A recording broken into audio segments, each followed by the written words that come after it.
Sometime in the 60s, there wasn't a real estate office in Versailles.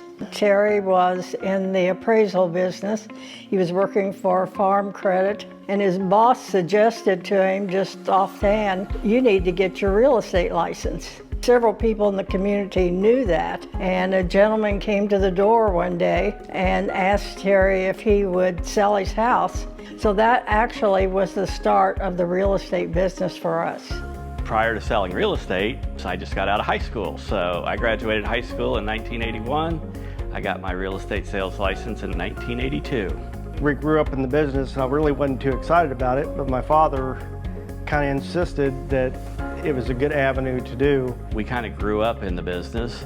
We've kind of passed that on to our children. Mom and Dad started the office when I think I was about 8 or 9 years old. I started scrubbing toilets after school and putting signs up, and a lot of begrudging moments and moments of character building. I started in the real estate business when I was probably 4 or 5. I would build paper houses underneath my mom's desk. Got my license in 2012. Then things kind of started to pick up after the recession. Buyer's market was kind of booming, so Dad needed help in the office. I started selling full-time. Been there since.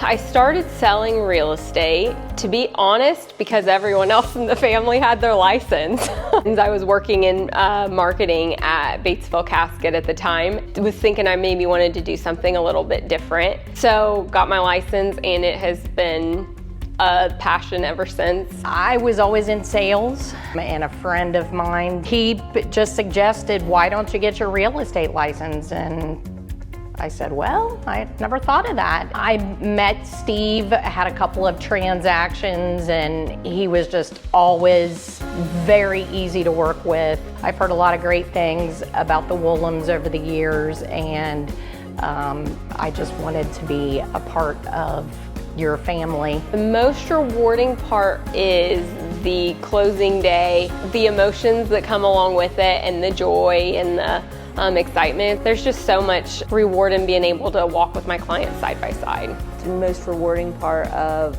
being a part of owning the real estate company has been the relationships that we've made. Say my grandpa sold them a lot and they built their family home there, and then I get the opportunity to sell it. It's kind of a full circle moment. I work for clients. They've worked with Dad on deals, or they talk about my grandfather and he appraised something that they had, or he sold them something years ago. It's just neat to see those relationships last through the generations. I think that Woolum Real Estate's going to be around for years to come. Who knows, it might even outlast Olivia and I and move on to future decades. Most businesses do not survive 3 generations. And I'm so thankful that my husband and I were able to start it. The thing that our dad instilled in us was integrity and trustworthiness. We just enjoy the people that are here in the community. The community here is unmatched. We're always going to be here providing just quality service for our clients with a lot of integrity and honesty. I think there's a lot of good that's going to happen at Woolum Real Estate in the coming years.